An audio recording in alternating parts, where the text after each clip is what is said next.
Welcome, everybody, and thank you for joining us here at Imaginif Media for the Creator Spotlight. We've got a pretty exciting show tonight. I mean, they're all exciting, but we've got props on the screen for today, so we're already kicking it off pretty well.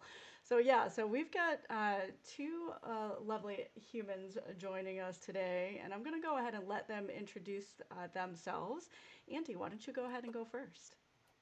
Sure. Greetings, beautiful nerds. I am Andy, aka Mr. Dandy DM. I am the dungeon master slash game master for Our Flag Means Doom, Survivors of Ashkelon, and Shadows of Ashkelon. Basically, all those games that take place within one shared universe in the world of Odromia. And I have been running that in that world for over 5 years. Head over to the YouTube at some point if you want to join the adventure. The tube of you. And links are also in the chat too for those of you who are not already following. You can click on over there. And Mika, why don't you tell us a little bit Hi, about I'm you? Mika. I do things. I'm a. That's it. That's all I need to know. What's that? Now, I'm a director over at Roll D5, which Anna and I created like a year and a half ago. Longer? Shit, it's been a while. Long enough to where it feels it's okay. That no. Hi, I'm Mika. I do things. I'm a director over at Roll D5. Thank you. My sister's firing some champagne, and I guess lots of places and that's let's get going. I already Yeah. messed this up. Cheers. Cheers, Saud. I feel like I should have brought some champagne. I'm so Yeah. underprepared for this scenario right now. It's amazing. It's amazing.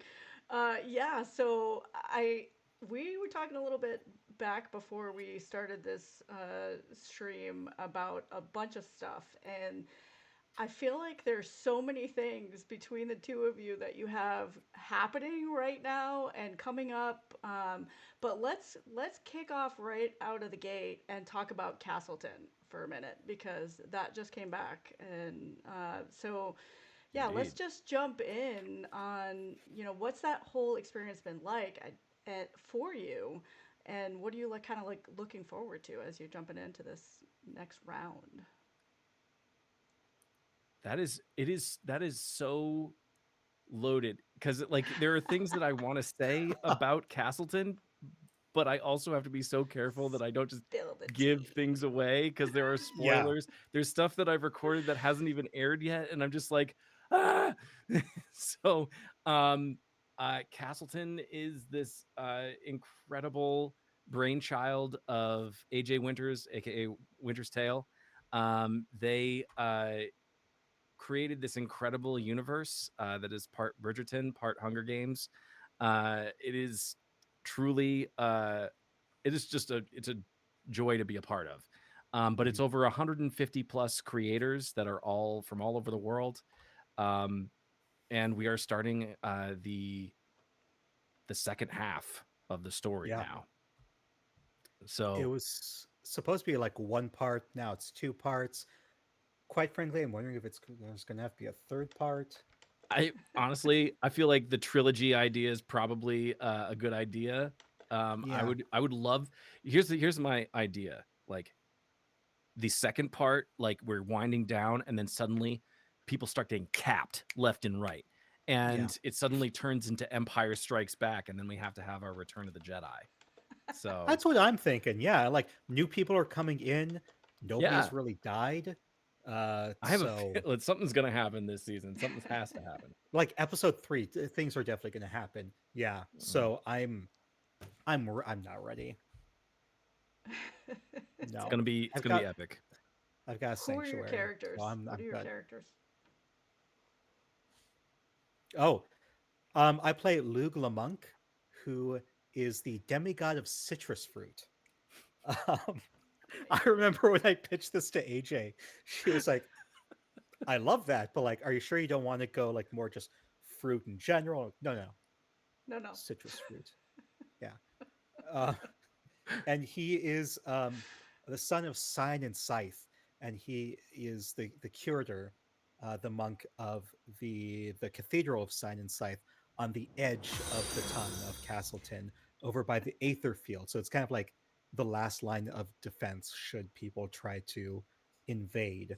Which, Mm. I mean, with that description, like maybe someone's going to try and invade from us. I don't know. Nah, it's We never can gonna see. happen. No, it'll be fine. Nothing bad's going to happen. Nothing, no big doomsday cataclysm that was revealed in the first episode of part 2. Spoilers. I don't know what you're Tea talking spills. about. No, go watch episode 1 or part 2, episode 1 right now. Get It's in. one Anyway, of those. that's It's that's one my of those character. shows that Yeah. is really perfect because of the episode length. It's really good just to have like, if you're remote and you're working from home, it's good to have it like sort of on just all the time, and just to have it just going and just replay episodes, because you're gonna get something new every single time you watch it. Um, the character I play is Fitzwilliam. Fitzwilliam is also a demigod.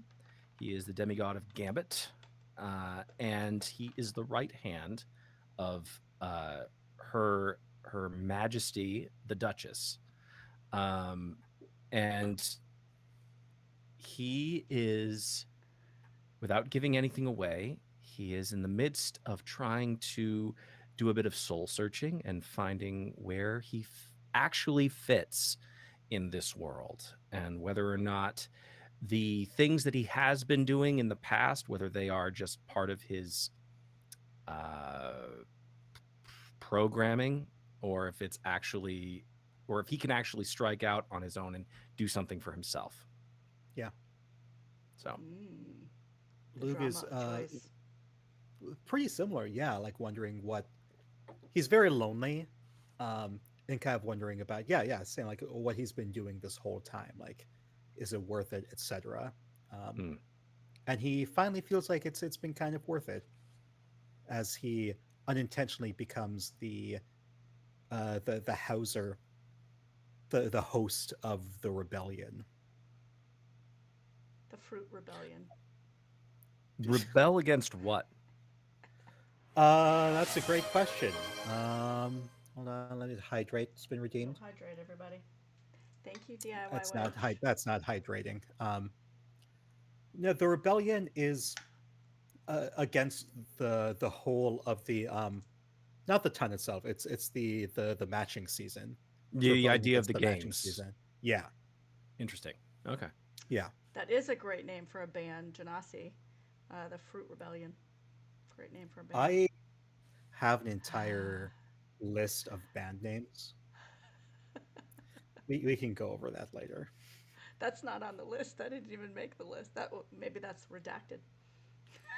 That's the redacted. Yeah, Mika's list of band names. There are some great ones, but some of them are very like they use the C word. Um, Citrus? yes. Yes. Yeah. Oh, this is wonderful. Storm TV42. Real talk. I often use Mika with people who know who he is as an example of non toxic masculinity. Like, this man understands the Oh, assignment wow. Oh, and is an amazing human. I hope he sees this. That's amazing. you I say too agree. many nice things about me.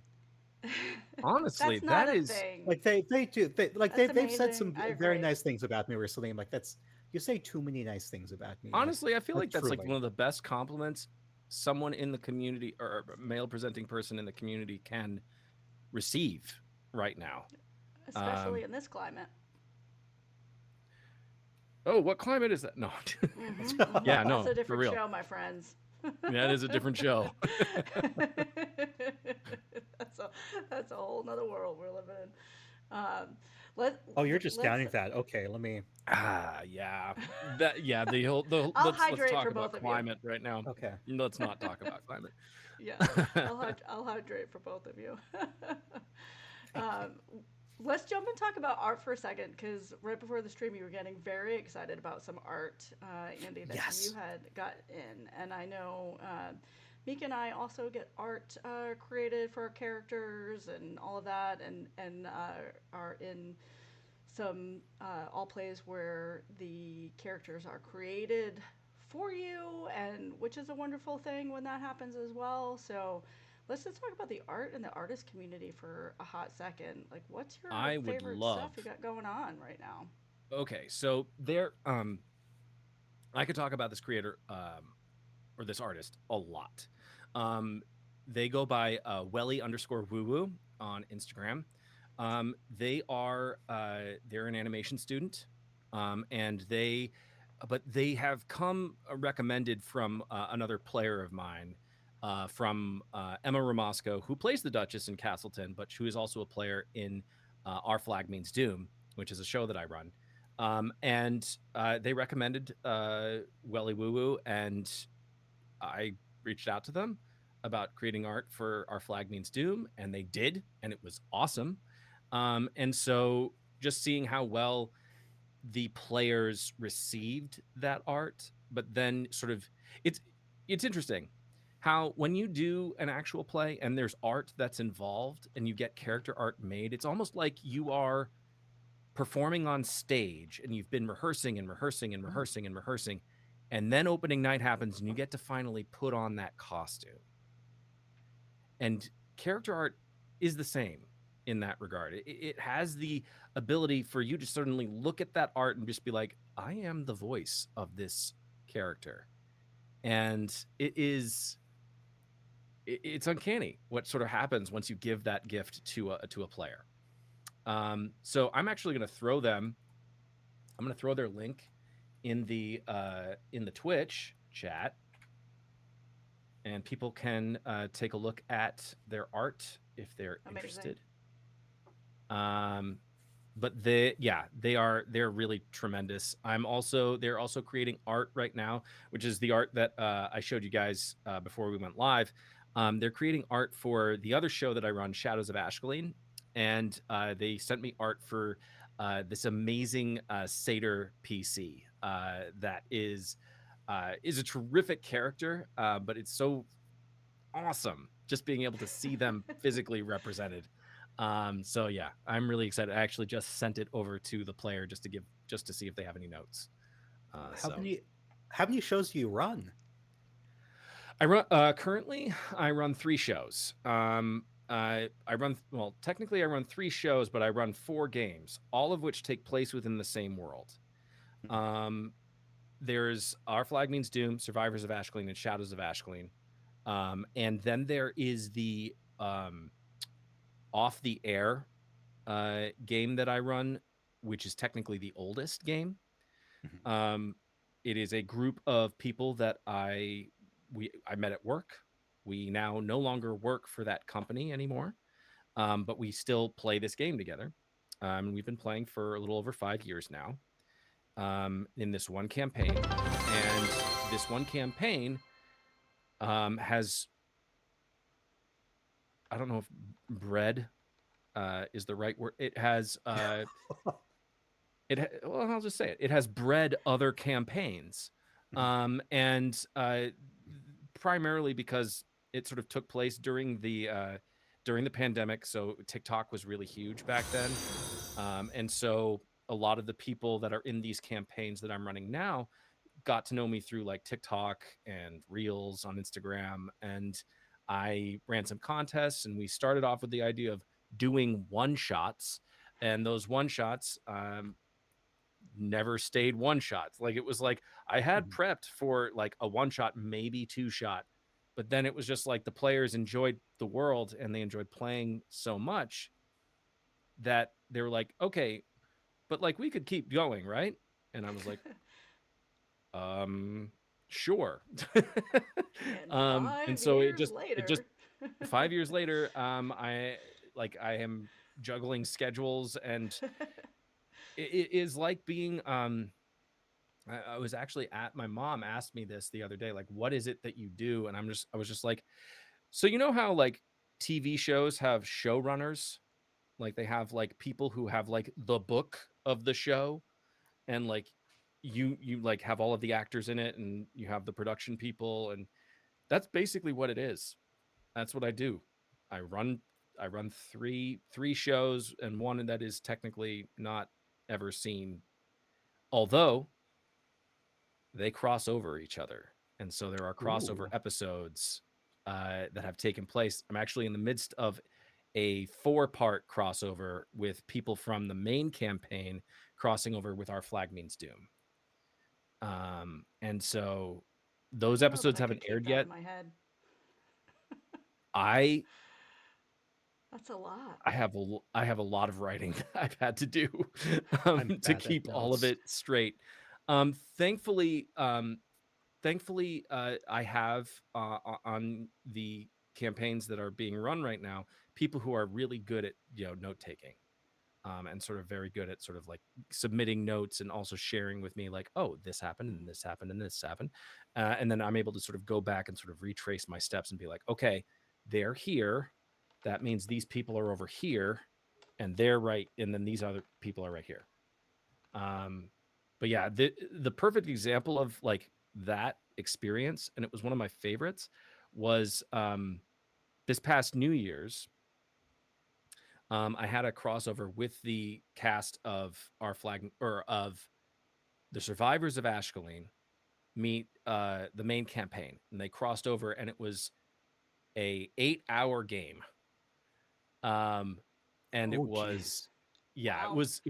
it was a lot. Uh, Um, but it happened, and at the end of it, it was 8 hours recorded, and ended up being, I think, 6 hours of like produced footage.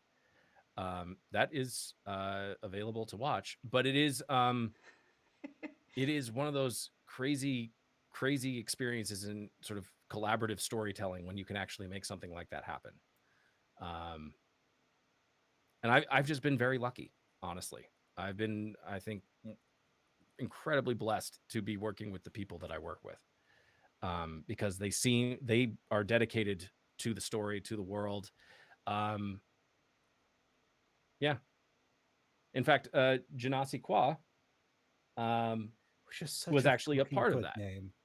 Janasi Yeah, Kwa I was know. actually a part of that Yeah. crossover. And they still to this day are one of the most beloved guests that I've had Aw, in the game. And they may or may not be uh, I feel a introducing pitch coming.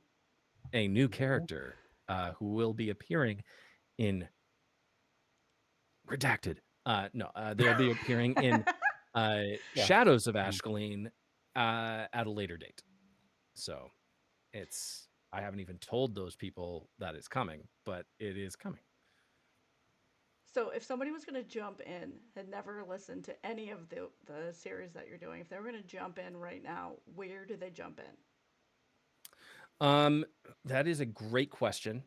It The great thing about the each campaign is that while they do take place in the same universe and while they do cross over with each other, um, I think one of the main distinctions about them is that I have worked with the players to make the flavors very different. So if you are I think the central theme though is that it's all about found family. Like so many D&D actual plays, it's about the family that you choose as opposed to the family that you're born with. And that those bonds are actually stronger than blood a lot of the time. Yeah. Um, but if I were to give a 30-second pitch for each, and I'm not going to even do 30 seconds, I'm just going to say, uh, the Survivors of Ashkelon, it is all about how you process dreams and nightmares and trauma. So, life. Uh, Shadows of Ashkelon, well, yes, but it's also sort of, I'll just say this, one of the players plays a Kalashtar. Kalashtar very much involved in sort of the dream world aspect. I love And playing those. they are a lot of fun to play. Victor, the Story Weaver, plays Ivar the Vanquisher, and it's so fun because he plays this older paladin character, Mm, and so he's a young guy, but he plays this old character, and it's just a lot of fun to watch him do it. But amazing. Shadows of Ashkelon is very much dealing with the idea of um, parents, um, Oh. and Ooh. the idea that like sometimes parents do the best that they can, And it's only through the process of a child like growing and maturing that you realize um, that maybe that wasn't good enough, and you Mm, have to sort of like stand on your own 2 feet and acknowledge that and accept it, and then continue to build your life from that.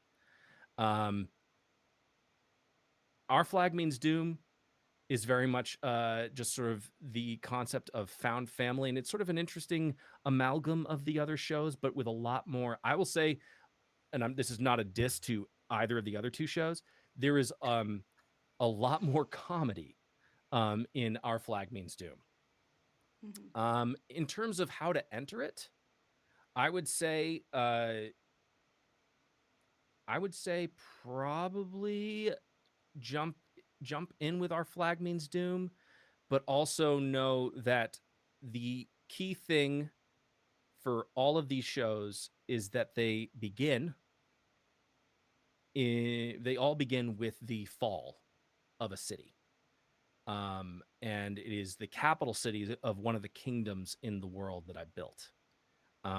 And it is it's like all of them are sort of like connected in some small way, but the key thing for me was like always being like, this is the canon event for all of for these characters. How do we find the experience here? How do we create these characters? And but it's also interesting because of this cataclysmic event of the fall of the city. They're all present there, but they all experience it from different perspectives, and they all have this different view of the fall. And how does that different view shape how they process certain things or how they perceive their adventure overall? Um, so yeah, I would say start with Our Flag Means Doom, but know that there are things that are always connecting to the other two. And Nice. by saying start with Our Flag Means Doom, I'm not saying that it is lower quality. The performances are incredible in the other campaigns. But in terms of, I think, accessibility, immediate accessibility, I would say Our Flag Means Doom starts off quicker, Mhm. at a quicker pace, I think. Gotcha.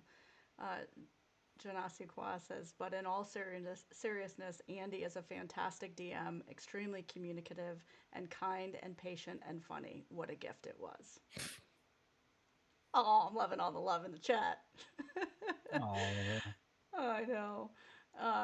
I want to flip over. We're talking, long form, lot of content, all that kind of stuff. But I want to bridge this with, you said you've been very lucky to, for that found family. And that seems like a good crossover. Mika, roll D5, started with two of you that brought this to life, and you have a little bit different approach in terms of what you're covering and how you're covering it. And I can't even count how many different systems I've seen you run over so there. many. Yeah, I'm Yeah, learning like Mika's a Swiss Army knife. he is I really. learned like 2 new systems a month, honestly. So with Roll D5, originally I mean, like I can go back to the very beginning if you want. Oh yes, let Be us quick go. about yeah. So On and I went to college together. Um, we only overlapped for like a year. Um, but like we both love Doctor Who, and so she kept me in mind with that. And like every so often, like we go to Salt Lake Comic Con together. Um, and then eventually, she reached out to me during the pandemic and said, "Hey, I'm gonna like start DMing for the first time for this network I'm part of, do podcast, and do you want to be part of this?" I'm like, "Oh yeah, sure, cool." We did Mouse Guard, and that was my first game outside of Oh, D&D that I fun. played. And then eventually we ended up things didn't end well with this network. They didn't treat us very well. Mm. So like I'm not going to mention the Yeah, network, yeah, the podcast, even though sure. second season was fucking amazing. Um, That's okay. It's dead to us now. and so like all of us who were in the second season decided to create Roll D5, and there were five of us, which is where the five comes from. But like over time, one of them, she just had a lot going on. Then there's Steph, who is in my home game. That's every other Sunday. She's a lawyer, so like it's She's a little busy. amazing that yeah. So it's amazing I can get her for like get her and her spouse for like every other week for D&D. And then Matthew Say, who is also in Castleton, um, improv RPG. He's got his own brand, his own thing to like work on. We didn't want to tie him down through Roll D5. Um, and so now it's just On and I. And uh, yeah, we specialize in Just. playing indie game. Okay, sorry. Of the original five, it's just thank you for catching that. No, we've got a big team. Like all of us make this run. Everyone's assigned to a different thing. Like Danielle is head of design, for example. On and I are both directors. Like um she and I and even Sylvia, Shadow Sylvia, like like we decide what games to play. We're actually going to be starting to do theme months, and we're going to be like pitching different ideas to the Ko-Fi supporters, and like have the Ko-Fi supporters choose the different themes to do each month. But like like we choose the games, Which, by the we way, do go the be a casting. supporter. Yes, please. Let me It's like give a little plug. $5 a month. Yeah, go be a It's supporter. If you watched World E5 not and that you much. can afford that, drop over there and do that. Yeah. Okay. Continue. Yeah. If yeah, big thing. If you can afford it. If you can't, Yeah. that's fine too. Just come watch our Yeah. streams. Come be a part of the team. Yeah. It's we love you. Please join us. But like if you can, yes. The money goes straight to buying new games for us to play on the channel. Like we don't pocket it. Like it goes straight to buying new games. We have such a huge backlog of games too. Oh my god. But yeah, we specialize in playing indie games. We're gonna in the future we're gonna start doing theme months. We're gonna start doing multi-parters for games too, because there are some systems where like we feel like we haven't done them justice by only doing one Yeah. session of them. For I think, example, can I just yeah, jump in here real quick? Because I yes, have played with Roll Absolutely. D5 before, and I had an incredible time playing. There was a, oh, and I feel so terrible. I can't remember the exact name of it. I know it's a witch. It's a game about witches. It Coven. I feel like it has oh, something it to do with was Covens and Crucible. Covens and yes, Crucibles. Yes, yeah, yeah. that was. Oh my Mm-hmm. god, that was such a blast. That was such a blast to Mm-hmm. play. Amazing It was independent with creators yeah, putting that on as well. Yeah. Mhm. and yeah, that was when I feel like could have been like 2 sessions easy. So Easy. like, Mm. of course we can't do Yeah. that with every game, but like we're gonna try and do that more often. Yeah, because like a lot of these systems, it's nice just to get the basic idea out there, but um, yeah, we're not doing them justice with just one game. For example, like Yeah. Triangle Agency, we were able to like it was easy enough for Triangle Agency to keep most things to one session, but like we feature it for like once a month for like 6 months. Like we'd like to be able to maybe not go that far with a lot of these systems, but yeah, be able to do 2 or 3 partners each month with these systems. So there's so many great ones out there. Like, don't get me wrong, I love me some D&D. I love me some D&D a lot. Like, I'm that friend where like you go to and be like, yeah, let me add you to some campaign I just made so I can unlock all the stuff I've purchased because I'm like it's pissed off that I get with Wizard of the Coast. They still get my money because I want my players to have Yeah. all the options, even though they're Same. being absolute dickwads. But that's my lot in life. Um, but there's so many fantastic fucking systems out there. I forgot where I was going with this, but yeah, That's okay. so many good systems out there. It's okay to rant. By the way, Coven and Crucible is 13th Moon Games. Just to throw that out there Yes. in case you want to go do the Googles and find them. But yeah, I have loved watching just like the dynamic of the small changes in Roll D5 in the last year. Just to see like the different people that are being brought on, and I mean it's always been great from my initial jump in. I always it's funny because I've played on Roll D5 a few times as well, and it's funny because I didn't realize I was doing it till afterwards, but I was kind of like doing a comparison thing when I started playing on other channels it was almost like I walked in and I was kind of like expecting, okay, I'm gonna get all my rules, and I'm gonna, like, we're gonna have a session zero. We're gonna do this thing. You do everything was very. It's a well-oiled machine over there, Roll D5. For those of you who are watching it from the outside, it's done very well. Sometimes there's panic and mayhem because people are human, but you don't see that. You very rarely see that. And the other part of that too is, even though it's this well-oiled machine and they're doing the things and it's very professional, my favorite part about it is that, like, at any point y'all will be just like, you know what, this doesn't feel good, we're going to take a pause, or we're not going to do a show today, or the mental health portion of it, the component, takes, front center stage. And it's so important, I think, especially with, with what we do. It can be like all of this extra stuff can be put on everybody to be out there and, to be performing and to be doing the things, and but we're all really just here because we want to play and have fun, and I think that can be Yeah. forgotten a lot of times, and I love that you guys keep that front and center and just honor that where it's at. So yeah, just wanted to share that because I thought it was just a fun little revelation that I had, that I was like, oh, okay, everybody's got their own way of doing things, but it's just nice to have all of that, kind of in place. I think for the new users coming in there and the new players coming in. I can You were gonna actually, say something? I just want to add to that, because something that I encountered was just very different than, I'm not saying that other communities or other companies have been bad, but I will say that something that Roll D5 has done really well, and something that I encountered when I first started playing, um, was I felt that when I first came in, I had a meeting with On that then transitioned into a meeting with the head producer and writer for, you just said the name of the company, 13th Moon Games. oh 13th Moon Stephen, Games. Yeah. Stefan. I mean, I'm The sorry. guy Yeah. who ended up Yeah, Stefan. creating the game and also running it.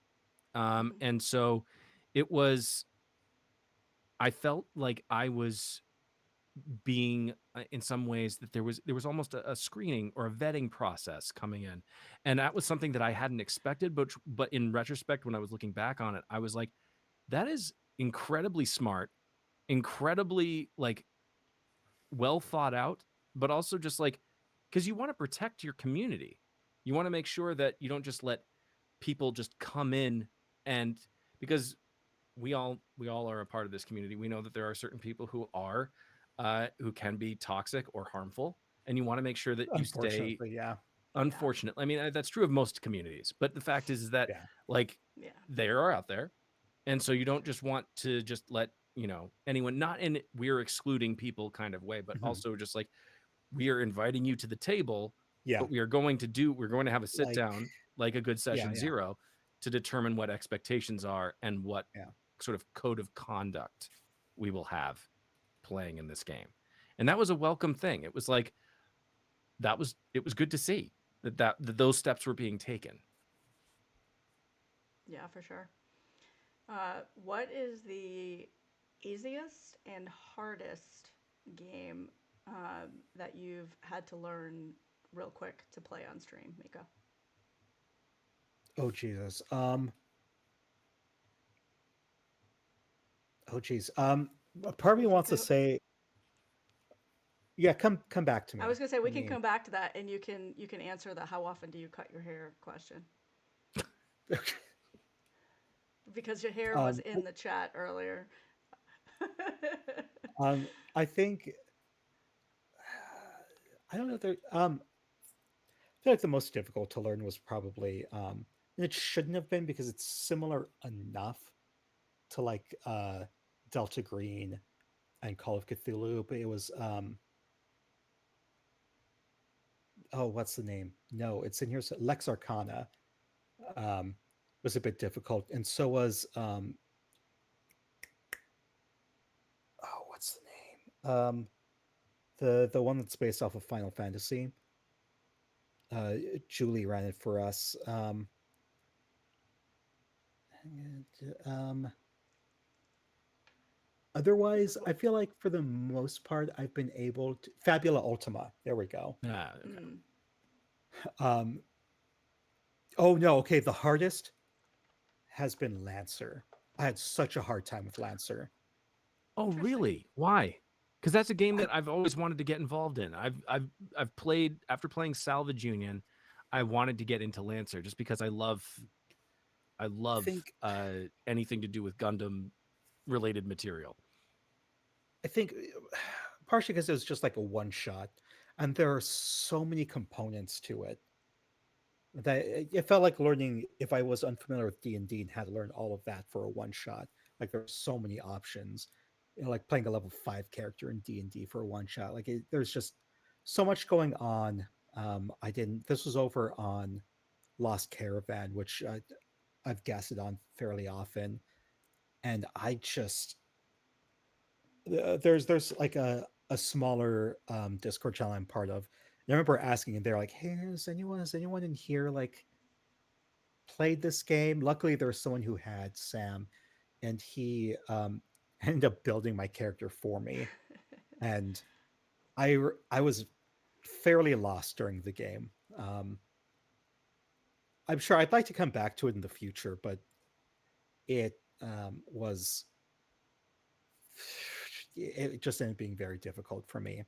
Like I still Maybe that's one of recommend the the three game, parts. like especially like feel like Gundams and stuff, but like it just Mhm. it overloaded my brain. Yeah. Yeah. Which brings up kind of like the character creation. I know for you, it's the too many character choices can be Yes. On what was it Capes and Cloaks, Cloaks and of course I can't remember the name off the top of my cloaks and head. capes. Yeah, Cloaks and Capes on and I were just on there for their second episode. And yeah, that was something I was talking about. Like sometimes I prefer being the DM, the GM, because in character creation there are so many fucking options. Like I had this problem. For example, on Castleton, AJ after my session 0 with her for part 2, like AJ let me respec my character sheet, um, and I was having a hell of a time. Like I was asking Johnny for advice too Good person to because it was ask. like, okay, should I take this feat? Like, should I take Fate Touch? Because that'd be cool to be able to have a Misty Step once in a while. But like, should I choose something like specifically combat oriented? Because I don't know if I'll be getting into a fight in Castleton. So maybe I should choose like Observance. So my passive perception is super high, and I can talk to people who are coming into the cathedral. Make sure like no one bad comes in. I guess, although from my understanding, you can't really fight in the cathedral anyway. But then it's like, okay, but what if I take this other one? So like if I do get in a fight, like if I punch them, that I can r- run away and stuff and not worry about opportunity attack. There are just so many options, especially in D&D. But like Mm. Yeah. like Monster of the Week, I love Monster of the Week. But like a lot of times when I play it, it's as a one shot. And so similar, it's like, okay, well, like which of these playbooks and within these playbooks, which of these abilities will work the best for me in this one shot? Because I don't want to play something that's going to be like recently on Tales of Initiative. I played the Flake playbook, and yeah, like knowing what the one shot was going to be about, it was very difficult figuring out which moves to take, and it's Yeah. fucking stressful. I don't like that, but Yeah. I also don't want to GM the whole time. And the end, yeah, it's just the Yeah. meh. I love the character creation part. I'm in there forever. But I'm the one that spends 3 hours in a Baldur Gate character creation screen too, It's making my sure favorite everything part. is. Yeah, I love it. I love going through all this stuff. But I also understand like the choice paralysis that happens, and then I think too like there's this extra kind of like added, at least for me anywhere, there's this like added stress. Like I've not been doing this for very long, so I always feel like I am the least qualified person in the room no matter what I'm doing or who I'm playing with. And so I kind of always have like this extra thing that I put on myself, like did I do this character good enough that it's going to be good enough for what the table needs, you know what I mean? So like did I build this correctly enough so that it's not a like a useless Yes. rogue or whatever. And so Mm. so I kind of get in my head about that a little bit, I think, when I'm doing it. And I'm very much like, you know, the role play is first and foremost for me. Like I'm usually the one saying to the GM, like, I don't worry about it. I'll just be like, can I do this? And you'll tell me yes or no because like I'm Yeah. doing it based on what I want to play and what the flavor is versus necessarily what the what the character can do. But I think that's one that like for me especially like I roll into it the more it's like anything else, like I have to kind of like feel the character, and because I don't know what the characters are going to do, and I don't know what words are going to fly out of my mouth and what's going to, you know what I mean? So it's like how can I pick all of these things when I don't know what my vibe is going to be until I get in there for the first, little bit and play. So it's yeah, I get that paralysis that happens. What about the easiest one to jump into? The easiest one pagers are the easiest to jump into. Like there have been a few times where like last second I've had to jump in as a GM for one pagers. Um, and it's because they're easy to read. Also, I've got a list of rollable tables for like one pagers of NPCs, of items people can find, locations, and so yeah, one pagers are the easiest to jump into for me. Besides like D&D and Triangle Agency, yeah, Yeah. Triangle Agency is so wild. I love a good rollable table. I really do. This bitch loves a good rollable table. Love it. Andy, what about you? I know you've been in this world, but are you jumping in other sessions? Are you the forever GM? What's going Oh on yeah. over there? Oh no, no. Communities like Roll D5 and uh, we've mentioned them before, but North Wolf, Mm-hmm. Boss Jellybean. I've had Yeah. the Heck yeah. honor to and the opportunity to play with in both of their communities and their games. But I'm also in the middle of actually there. If I can do a brief plug Do it. Plug away. for crit underscore grin on Twitch. They are running this campaign called Legends and Lore. And the whole entire concept is you get a group of DMs together. And the first DM is sort of the grand dungeon master. And they have created the world and they have sort of the immediate given circumstances. All the other dungeon masters have created characters. Actually, all of the dungeon masters create a character, and then they're then put into the world, and you find out what the initial inciting event is. That session ends, and then another DM comes up, and they take the reins for the next session, and then another DM after that takes the reins for the next session, and it's this wonderful thing where I think we have we have 6 DMs, and we will be playing 7 games. And so it will, Eric is the head of Crit Eating Grin, and he started us off with the first session, and he will cap us off with the finale. I actually had the awesome opportunity to DM the 4th session, which was it's kind of right sweet spot right in the middle almost. And so I got to introduce the BBEG for the game, and that was a lot of fun. But yeah, our 5th episode entitled Teeth Okay. was DM'd by Boss Jellybean. And it was a fantastic session, but it was during the process of this session that I discovered that hate, I hate anything where there's just a ton of teeth. And I Mm. don't mean like an evil monster that has like rows of serrated teeth that's trying to bite you. Not like that. Like I can handle that. It's when creatures are made out of teeth. Oh, and like I'm just in like a bunch of creatures that are made out of like molars, and I'm just like, no, no, hard pass. Like, I do not like this. I Yeah. made it through the session. I'm here, obviously, but like, Yeah. I Yeah. told Janelle, Boss Jellybean, later. I was just like, yeah, I'm gonna have to like jokingly, I'm gonna have to amend my consent form now because I have to be like Yeah. anything with too many teeth. I will not. I do not appreciate. yeah, Red there line. there are some things you come up by accident. Like for me, Yeah. I didn't realize this till it was in the game. I don't like potty humor. You don't like potty humor, like talking No. about just poop or pee. Yeah. Yeah, poopy farts, sharts. No, it grosses me out. Like I can't do Like it. if it's actually actively taking place in the game, or if it's just like people just joking around. Um, a little bit people joking around, but like if it's I'm trying to think of a good example. Like in one game I'm in, somebody they did this a few times, then finally I'm like, I can't do this.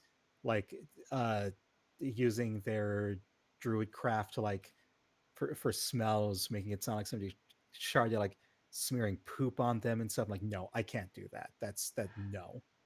And then like in somebody's heroes, Tales of Taliva, somebody mentioned something about farts. I'm like, I can't. I'm so sorry. I can't. I blame my mom. Like I don't find toilet humor funny. I don't. But like that's something that's weird to add Yeah. into like lines and veils and Yeah. stuff. And, like it doesn't. It's not like it really happens, but Yeah. oddly enough, I it it's happened funny twice because in I the don't even. span of like 2 weeks. So I'm like, oh wow, maybe I do need to consider actually putting this on sheets. Like Yeah. I can't do it. Yeah, I think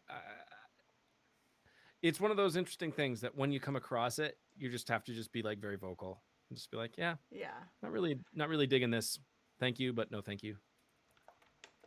Yeah. And somebody's heroes is in the chat actually and said we respected that when you mentioned it up. And yeah, I mean, it's nice when you get to play with these channels and these No, it people was who are very Jeremy's in the chat, who are very supportive and have those lines and veils in place and everything. It's really cool no, to it was what. so nice. Like when we were recording, like somebody said something right. I'm like, no, I can't. But they took it seriously. They were like, no, Yeah. like we could, yeah, they pivoted so fast. I'm like, holy shit. Um, especially I can only remember his character's name right now. Of course, he's also in Castle from War Torn Knight. Um, Oh, Matt. yeah, Yeah. Matt. Like right away, because like he was the one who said something like, no, right away. It's like, oh no, okay, and he pivoted. I'm like, holy shit, thank you. Oh, That was so professional of you. Yeah. Matt's one of the survivors of Ashkelon. He plays Jal Horton. He is an incredible storyteller, and he's very good at sort of like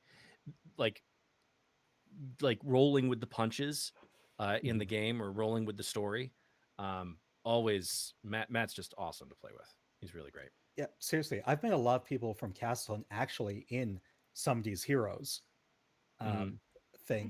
thanks to Eric, actually, like including that. 'Cause, like Yeah. again, I've only been in like 2 scenes in Castle, so there are a lot of people I don't know, and I've just kind of met because Eric's doing his own thing and bringing people in from Castleton. So yeah, Matt, fucking awesome. Yeah. Hmm. Yeah. Yeah, Eric's bringing in quite a crew of creators in there. It's really nice group. I've been really lucky in general with the community. Just everybody so far that I've been interacting with and been on the shows and whatever in the communities. Everybody is just there's just a respect that's happening at the tables. I've not I mean, I'm sure it's going to happen at some point, but I've not had the experience yet where there hasn't been that mutual respect. And just like you said, that ability to pivot. Like you're not always going to know. I mean, I have a bunch of stuff on my lines and veils, but like I deal with trauma. I don't know what's going to trigger it sometimes. So it's like just having those things in place where you can make those adjustments. Yeah. Yeah. Um, they're, they're scheduled through March. Yeah, that's Only Only through March. Only through March. Yeah, Oh yeah. god. I know I we put so don't much on ourselves, right? like very rarely do I plan more than a month ahead for most things, honestly. I kind of I have to now. I have to. Yeah, I do as Yeah. well. Yeah, Because I've got. especially once I started like introducing like the idea of going to conventions. And of course, Hmm. like I'm not an idiot. I know everybody has their own lives. And thankfully, I have players who will let me know beforehand that, oh, I'm going to be like most recently, one player of mine went to LA and they were there for work and they were gone for a week. And it was technically during a week when we would have been recording a session. But then I was able to just pivot and swap one show out, one recording show out for another. And we just swapped Yeah, weeks. And so, yeah. But again, that goes all the way back to having prepped enough to schedule things out in advance. So yeah, yeah, I definitely appreciate that. I think yeah. I'm I only do as very well. recently getting to the point where like I'm scheduling things months in advance and stuff. Hmm. Yeah. Yeah. Once I started going to Gen Con and PAX, I just realized that I needed to have things scheduled or else I would sort of like I would sort of lose the thread. um and just sort of like uh in terms of just like keeping pace with things and maintaining like not only a recording schedule but an editing schedule. Editing is Yeah, like I love it, but it is the bane of my existence because I do all of it myself. um I do the editing for time. I remove all the dead air when I encounter it, and then I also include like I put in all the music and sound effects for each episode. So it's like it's a lot. Um, it's I a lot. wish I had Roll D5's community or somebody's heroes or to just sort of have somebody else who is it like not standing over my shoulder, just being like, hey, I can do this for you. I can edit these things, or if you need me to edit an It's episode. never too late. Yeah, I mean, like here's the thing. you got to release the Oh no, control though, Andy. yeah, I know. I'm On a massive control freak. On has Um, had a problem with that, and it took a while to like wrestle that from their hands. mm, Like there I were a few understand Yeah, times it. where like yeah, because you want I remember quality. You have an idea. like there's one time Selby and I were doing something and An was like, "Oh, I'll be there." I'm like, "No, it's fine. You don't need to be there." And An like just the power thing. I'm like, "No, An, you can let go. It's fine. Like Sylvie and I can do this. Like you and I started this. Like we will be fine." And On has finally gotten so I'm so proud of On. Like they finally got in the place where like we've got our team. Everyone, this was Danielle's idea to like give everyone like specific roles within the team, Nice. and like we've all got our specific roles. Things have been past months been running especially smoothly because of that. Mm. It's been so nice. Yeah, I highly recommend. Like it's never too late. Like Yeah, you start just your got an team. offer from Jeremy from somebody's heroes in the chat. Oh, really? Yep, Eric, if you need help, let him know. Eric, not Oh, I'm Oh, sorry, Jeremy. from Eric. Sorry. Yeah, Eric. yeah. I called him Jeremy before too. I did a flip in my brain. Oh my gosh, I haven't even Yeah, paid. On Oh, is impressive. Valve Max popped in too. Oh, Yeah, Valve yeah, Max he's is so cool too. he's in Our Flag Means Doom, uh, and he Oh, plays nice. First Mate Brash Briggs as the first mate of the Hair Trigger. Um, he's one of the reasons why Our Flag Means Doom has a lot of the comedy. Not that the other series don't, I but this see is that. like there's people who are in Our Flag Means Doom who are like improvisers, like they do improv, and they're just like naturally just very funny people, and so they just sort of bring all of that into their character, and it's so much laughter in that show, so I much. believe it. Yeah. Yeah. I love it. Uh, let's talk about inspirations. Just you can talk in general or for, uh, what you're doing in this space.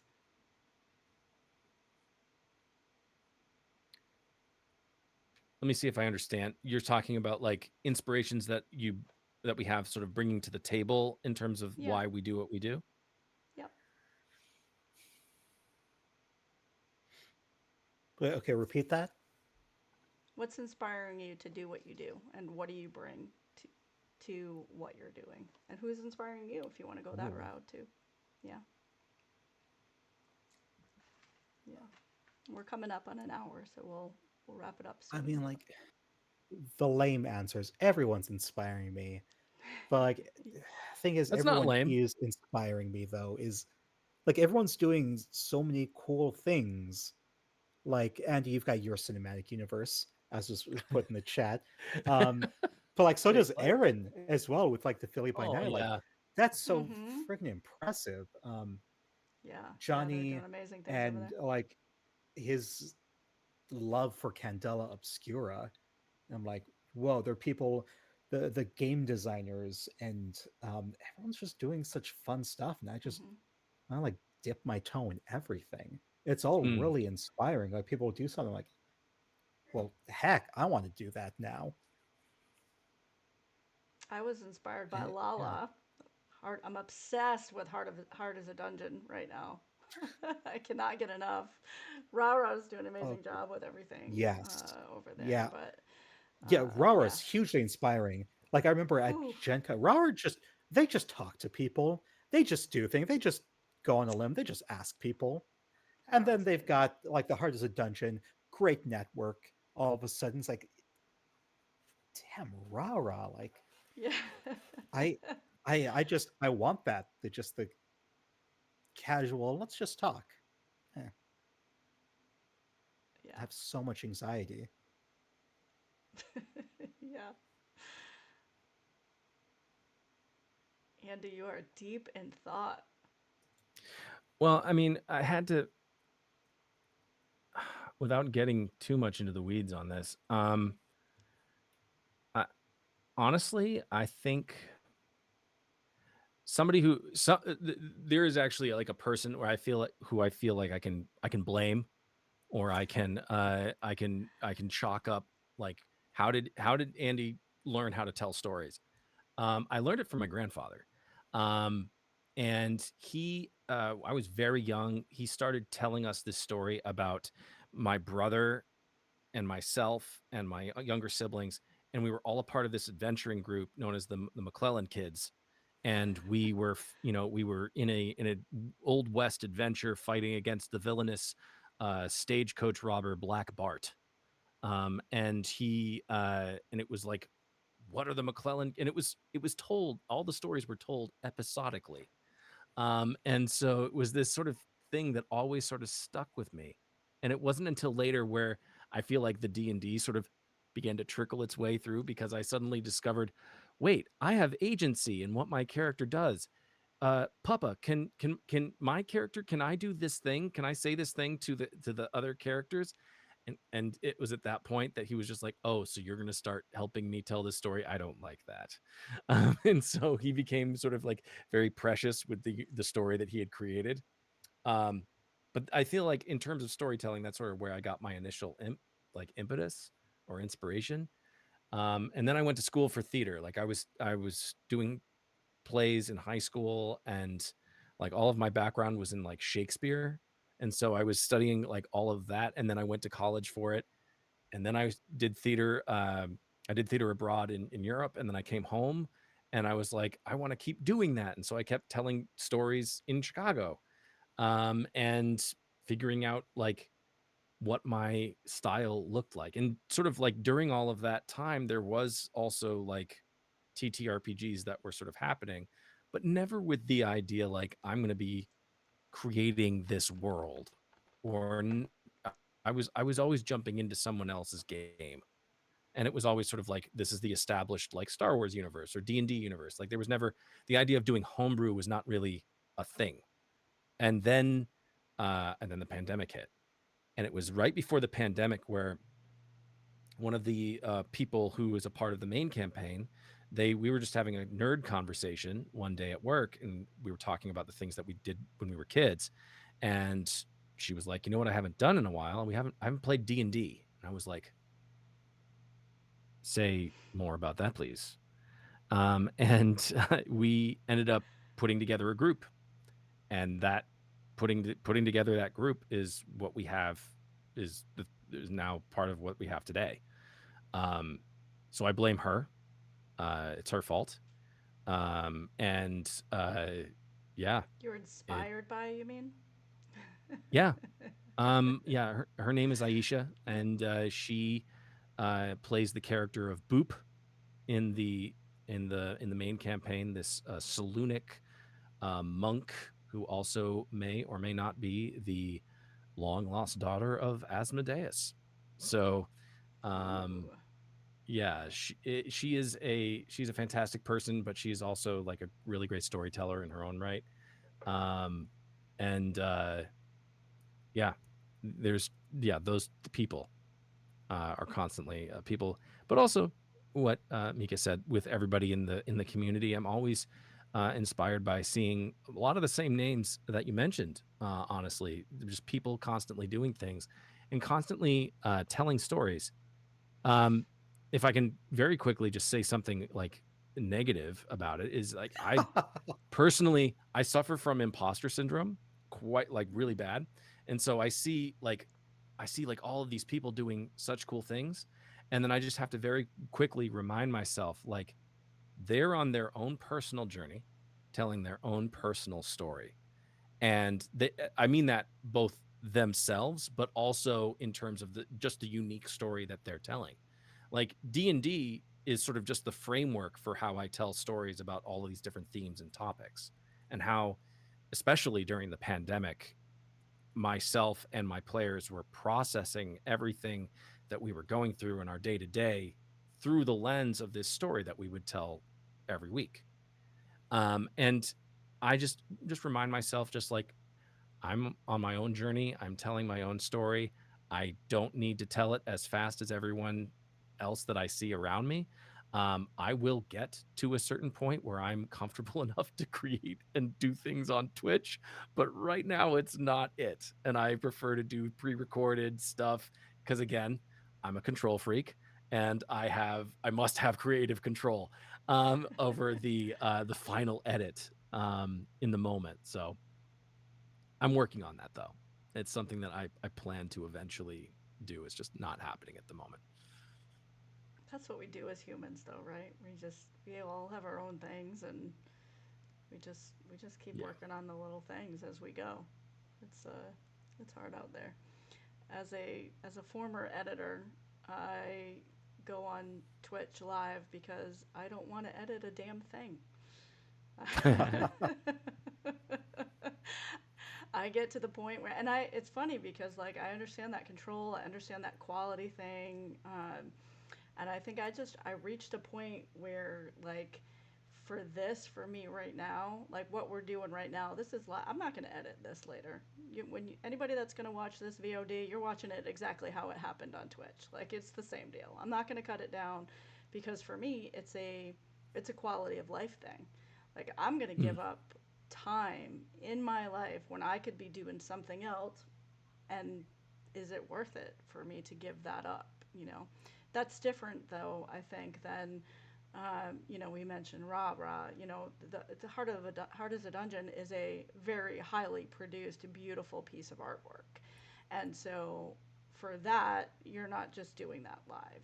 You're pre-recording that, and you're taking the time, and you're doing the effort.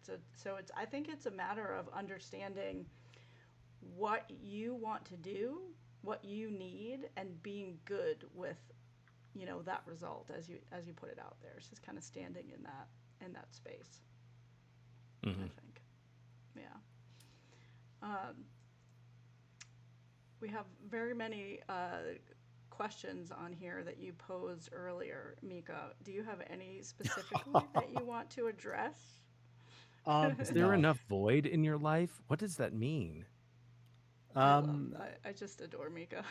I don't know. Like sometimes, like you scream into the void. Sometimes the void screams back or gives you a little kiss on the forehead. Like if you treat the void correctly, the void will like talk to you, take you on a date, maybe. So like, I don't know. Is there enough void in your life? It doesn't sound like there is. No. No, I don't think so. I don't have. I don't. Who is this person? Who is this void person that I need to know? This is what happens when you play a lot of Triangle Agency. Yeah. There's very No, much void in there. I had in grad school I had a huge focus on surrealism. So just stuff like the void and shit just like Mm, entertains me. existential stuff. Yeah. So some existential, some absurdism. Love me some Hmm. absurdism. Just the idea of like, oh, I screamed to the void. Well, like, what can we add to that? Like, what if the void eventually just like says hi or is just like, shut up? Let's personify the void. Why not? Mm, Not just like, um, not just that, but like also making it mundane. I love making the supernatural mundane. So like again, the void's this great nothing. It's the sky. It's space. But then what if again, like the void is just so mundane that like it swipes right on you on Tinder, and so you go on a little date with the void. But it turns out the void is really self-centered and only talks about itself. And you're like, well, okay, fuck you. I'm not sorry. I've said fuck so many times on here. Um, That's okay. it's like, okay, I'm from screw say it a you, Massachusetts. couple void. more times. I'm from Like, Massachusetts. You're just way under living, your quota. Wait, no, just what part of? living Wait, in hold on. Hold on. Chicago, like, Did ruined me. we address that? Did we address What? that you're from Massachusetts? Probably not. I don't sound like it unless I'm drunk or really tired, because Whoa, whoa, whoa, whoa, whoa, whoa, yeah, whoa. because when What part I of Massachusetts? moved, what part? Like about an hour from Boston, down like the Fall River side. Oh, Did we there. just I become just heard best it. friends, I Andy? just heard it. I Uh, just heard it right there. No, I'm from Massachusetts also. So okay, Ooh, I'm from the western part of the state. So I went to school, okay. or I went to school. The I pretty grew up part. You're from the pretty in part. uh eh, I'm the part. I'm so here's the joke. I'm the Okay. part of the state where the money never goes. Oh no, no, that's Fall River. What are you talking about?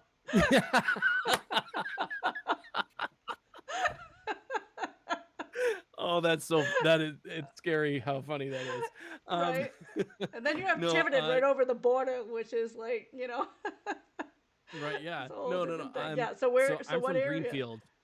I'm from Okay. Greenfield in the Pioneer Valley, just north of Springfield.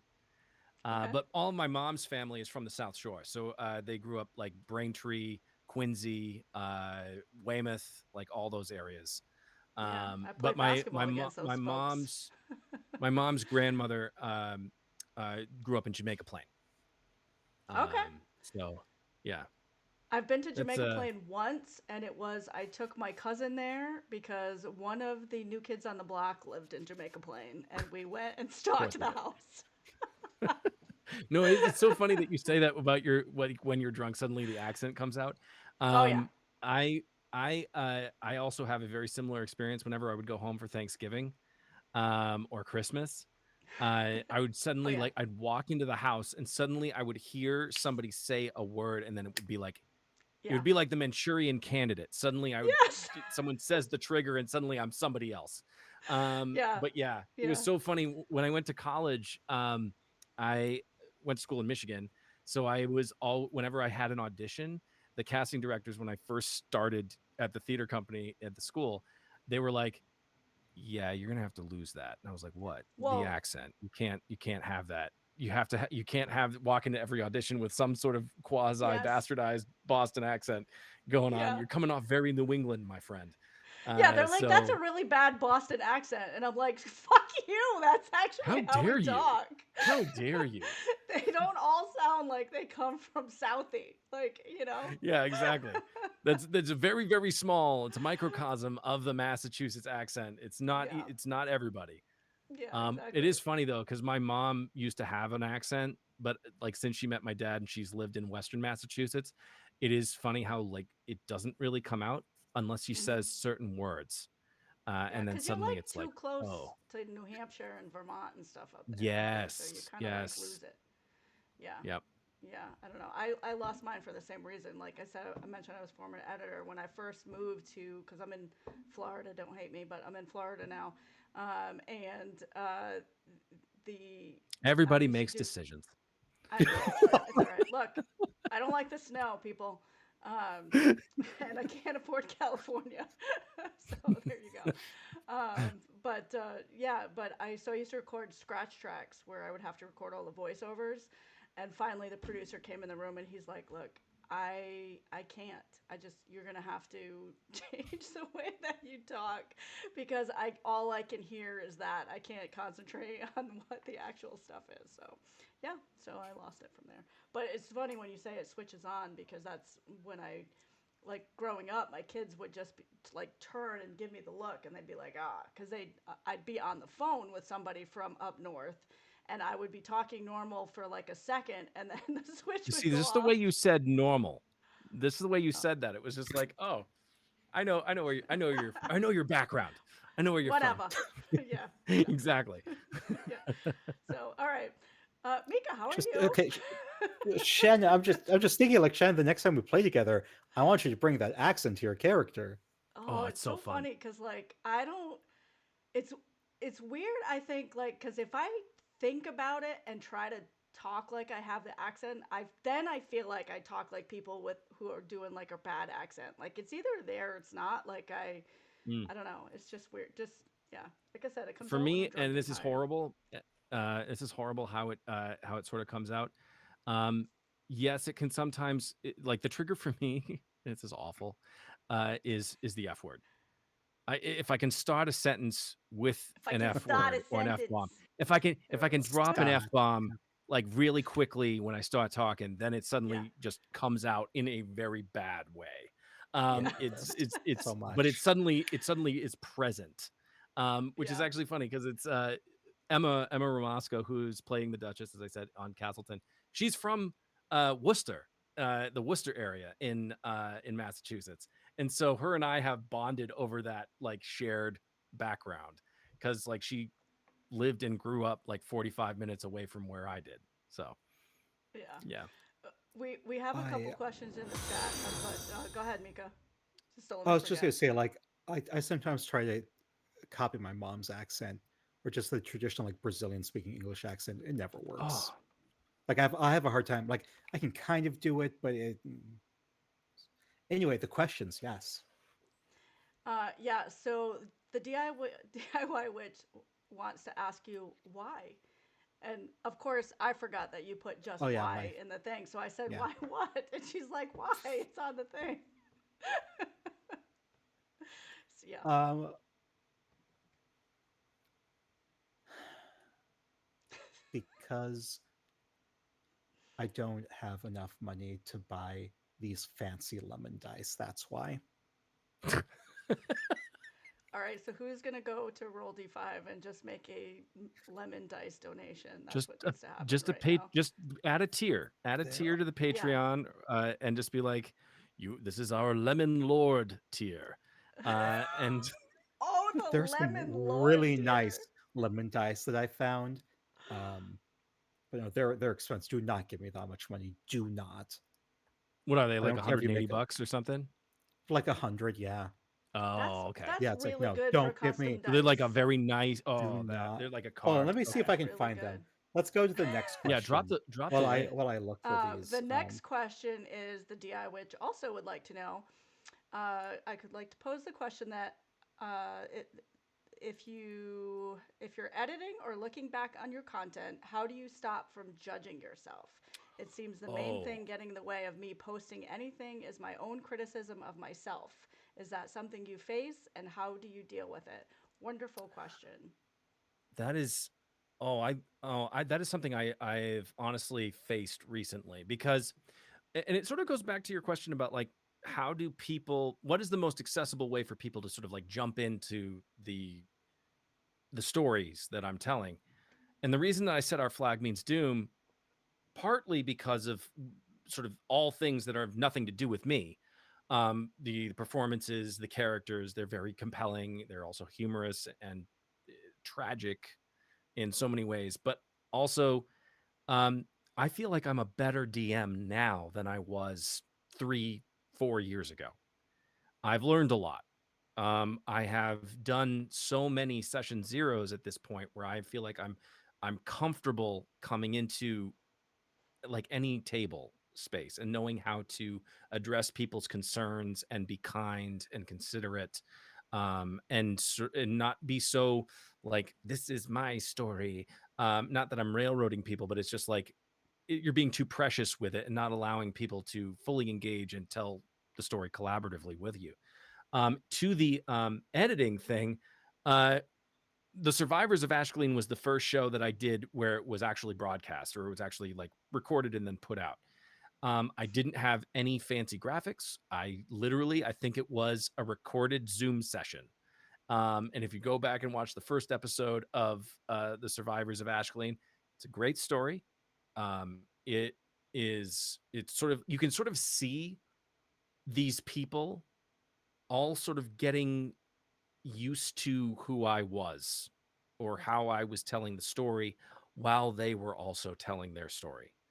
And you can almost see it happen. And it's not till the end of episode 2 where we realized that this was not going to be a one shot, that it was going to continue. Like, this story actually has legs, and not only that, but we actually like each other. We like playing with each other. And now we have recorded like 16 sessions at this point. And it was, but going back to like that question, like, how do you stop from judging yourself? You don't. You don't. No. It is actually a really fantastic ruler for figuring out how much you've learned and how much you've grown and developed. And that's why, like, the only thing that I might do in the future is I might go back and take that footage and edit it down, because I didn't do it. I didn't edit it at all when I first posted the first episode or second episode of The Survivors. I just put it up as is. But I would do, if I were to do anything, I would go back and do what I do now, which is edit for time, edit for content, and then edit for music and sound effects. And make sure that it's engaging on multiple levels, not just me doing silly voices. Yay for silly voices. I think the key there is bravery, and also or just being like, what the fuck's the worst thing that can happen? Like, so it's kind of like a combination of bravery or not caring in order to get out there. But you have to put in the time. It's just like anything else that you do. You have to put in the practice to get good at it. If you want to be an artist, you have to start doing art. You're not just all of a sudden Yeah. an award-winning artist. And so it's like that with anything else. If you're putting out a show, or if you've got something, my biggest recommendation for anybody is just like, if you are passionate about something, just do it, and put yourself out there in a space where you're comfortable. And if you're not comfortable doing it alone, drag somebody else with you to do it with you. And I think that kind of is what makes it a little bit easier when you're doing it at a table. Like, I am kind of doing this myself now because I've only been a GM for like a hot second. And I just basically reached the point. It's funny, you were talking about earlier about a bunch of GMs running a table or whatever. I actually just started talking to somebody about doing a similar thing. And it's, you're not going to get good at it. And that's kind of what I said to myself. Like, whatever, what's the worst that can happen? I'm out there having fun. If I'm terrible at it, then, I mean, I know I tell stories, so like, whatever. And we'll just improve as we go and go from there. So, I know you'll be awesome. You should just get comfortable for you, and then go. Yeah. Mika, did you want to add anything to that? I've been tuned out because I've been looking for these lemon dice. I love I it. am That's so sorry. That's perfection. Like, that's I what never. If I I can, never if I saved can, them. if I can add to that, something Yeah, that I was just, somebody said it today, to either I was watching a video or something, but somebody in the video said, comparison is the thief of joy. yeah, I say that all the time. It's so Yeah. true. And so I think that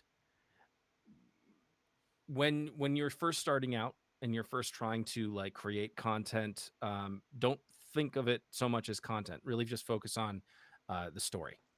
Right there. And I think that that taking that big step, that big leap, that's the most important part.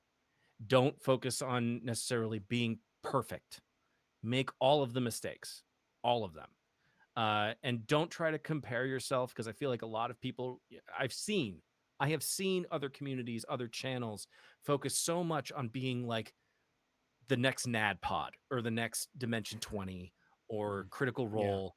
And Yeah. don't do that. Don't do No. that. Just No. I tell this in whenever I'm doing something like this or talking to people about TTRPGs, everybody has a story. Everybody has a story inside them that is just waiting to be told. So why are you going to try to make your story like the same story that Dimension 20 is already telling? That's boring. They're already Yeah, telling the that story. You that just go exists. you go tell yours, because it doesn't exist. It doesn't exist.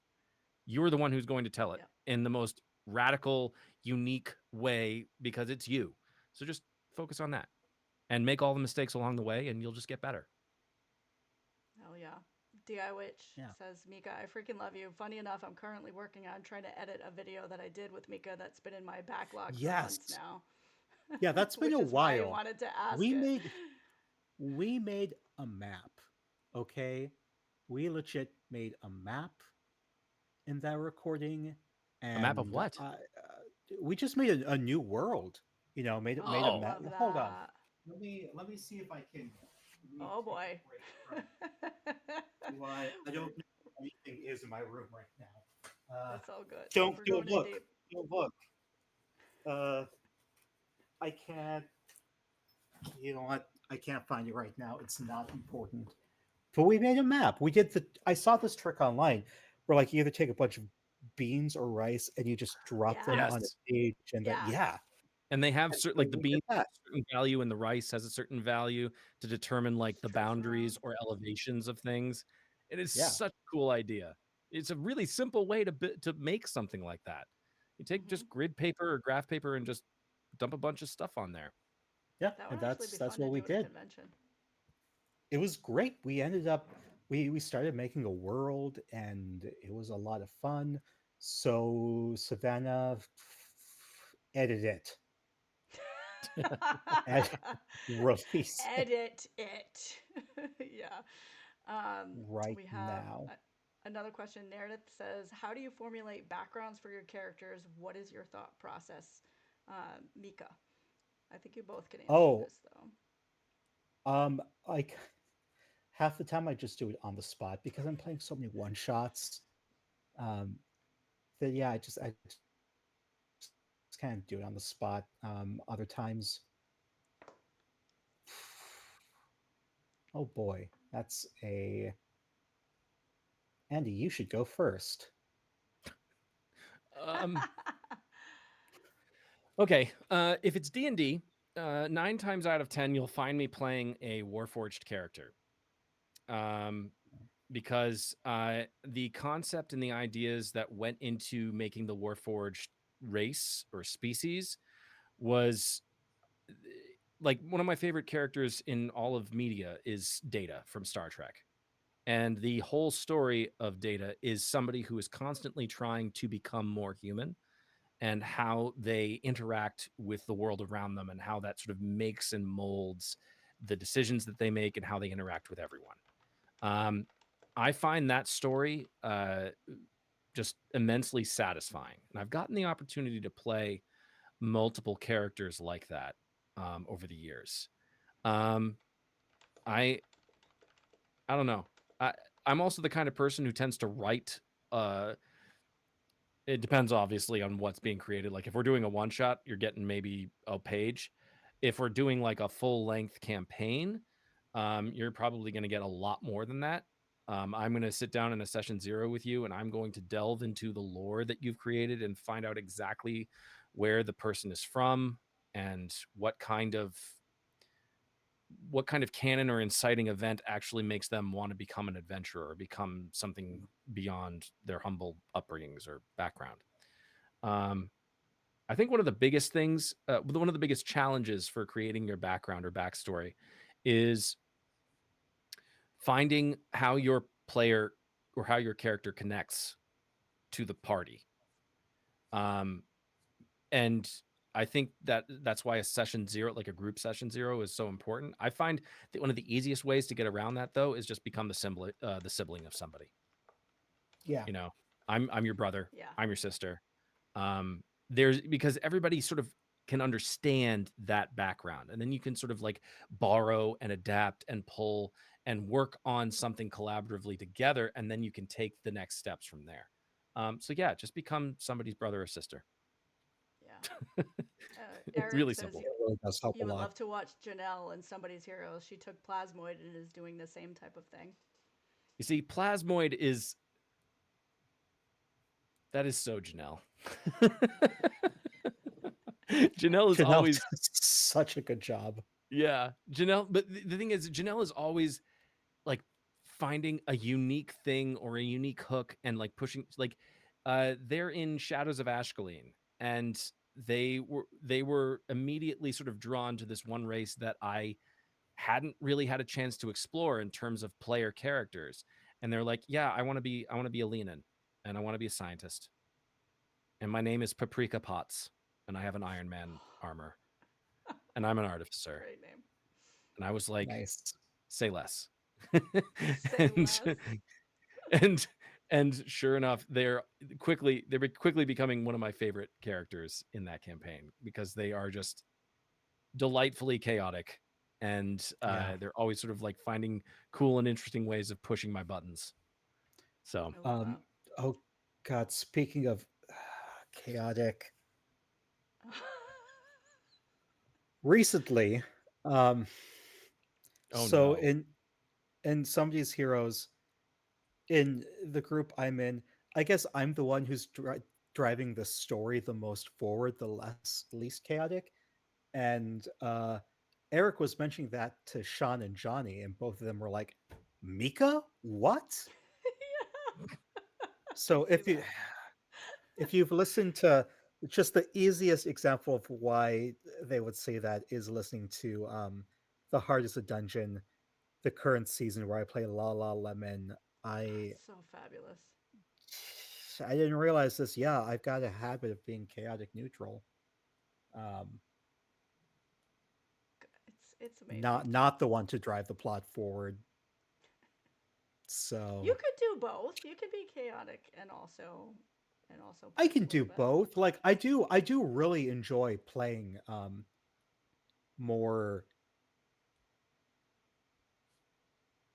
serious roles. I can it's just like when you do one shots, you usually don't want to be serious, and so Yeah. like most often I do like these funny things. Of course, I'm not like I'm causing the chaos, but like I do really enjoy getting the media role. Like Roll Yeah. D5's recent late night streams when we played the game Thursday, like it was fantastic being able to flex those uh other muscles.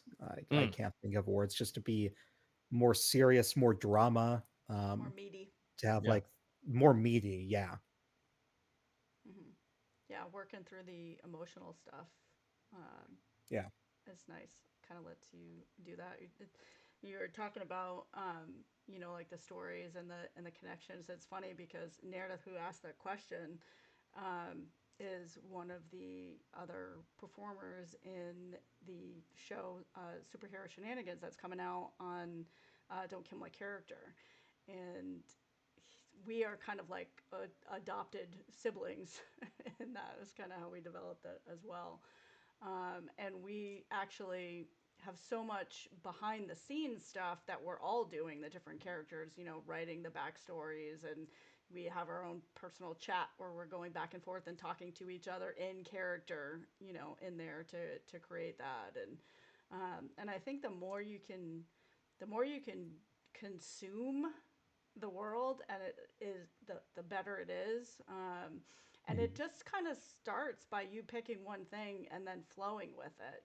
With Mm, him and I, we just kind of like started the conversation and went back and forth. Well, what about this and what about that? And it just flowed from one thing to the next. And then before you know it, he's writing big long paragraphs and stories, and I'm writing stuff, and mostly him because I was busy, but we were meeting on chat and doing the things, and whatever. But I think just that dialogue, it again brings you kind of back to that, like, I talked about this yesterday on the Creator Coop, where you're back in the playground and you're creating and making up those stories, right? It's like we get so caught up in following the rules and doing the things and everything else, but really that's what we're doing. We're just hanging out in the playground and telling stories with each other. And so just, Mm. tap into that Yeah. inner child and start doing the things. Don't worry so much about what it's going to be.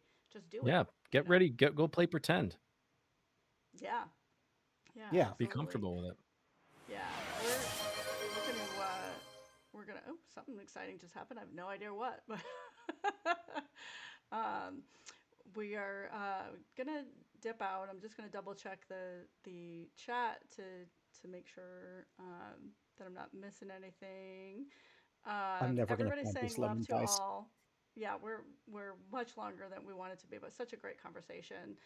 Thank you, both of you, DIWitch and Eric, Somebody's Heroes, for dropping in and hanging out with us. We appreciate that so much. I'm going to give you each a chance to just kind of remind everybody where you're going to be, say anything that you wanted to say that came up that you didn't, get a chance to do that. You kind of have the floor, and then we'll wrap up. And whoever wants to jump in first, whoever's ready to go. Oh, hey, you can catch me on Roll D5 most of the time. ROLE D5. You can also catch me every Wednesday on Wanderer's Haven, where I play Lemon Zest, who is a little kobold, My warlock of God. Tiamat. Yeah. Um, or the Heart is a we just recorded our last episode for the Heart of is a Dungeon for the season, where I play La La Lemon, the Fey Crow, who has Smoker's voice and is a bit of a klepto. And spoilers, just So did much love. so much Oh, shit la this la la. season. I feel um the way Rara put it, there were like a few sessions where I showed up like a little buzzed, and Rara would always say like, and that's how I knew it was going to be a good session, because that's when I was especially chaotic with Lala. I want a spoiler, so I mean the episode's a few episodes in, You so if do you don't want you. the spoilers, close your ears. I started a civil war by accident because someone made me a little unhappy, so I used one of my playbook moves, tell me a secret, and then the secret they told led to a civil war. Oh So my That God. is fucking that was amazing. an accident. I did not try to cause that. That just kind of Happened. happened. Let's see what else is on my schedule.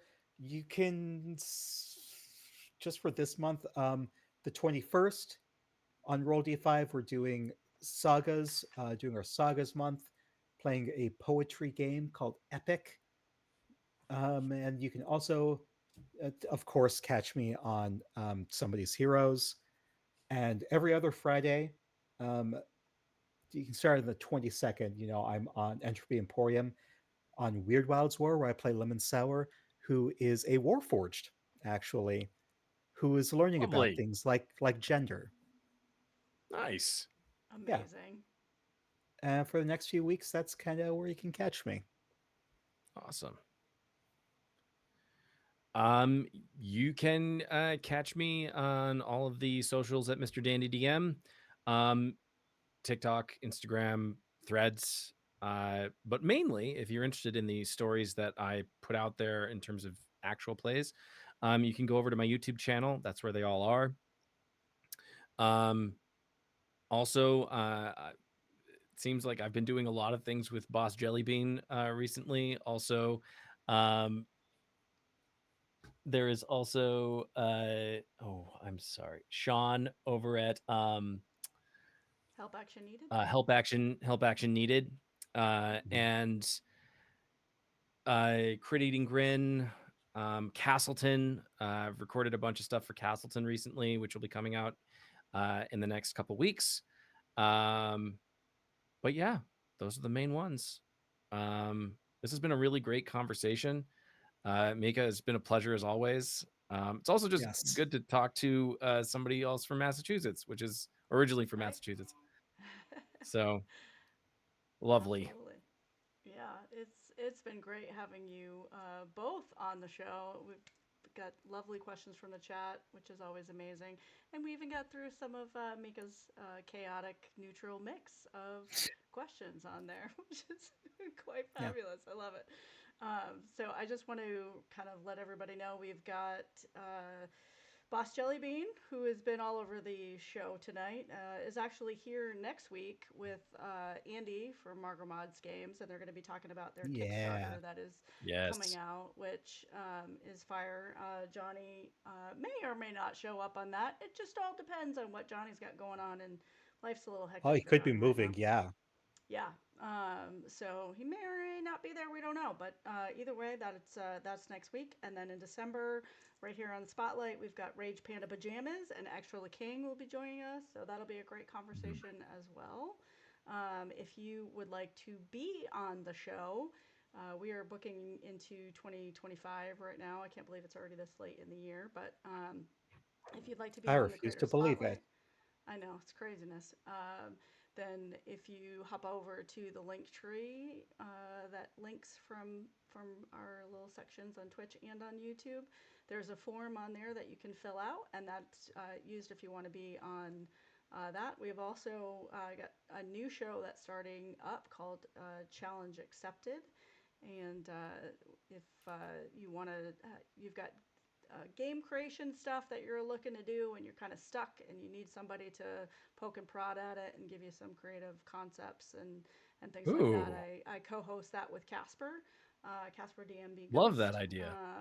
So yeah, Nice. so we just started doing that on the first Monday of every month, and which is pretty cool. And we're both sort of building our own. I've got a TTRPG that I'm building, and they have a crazy vampire world and all that kind of stuff as well. I mean, werewolf world that they're building, and so yeah, we'll kind of be talking about that. And then also Goose Poop's Creator Coop happens on the channel as well. So if you want to talk game design and things like that, so you can fill that out and yeah and see that. And so yeah, thanks all for joining. This will VOD will be on YouTube, and we'll see you next time.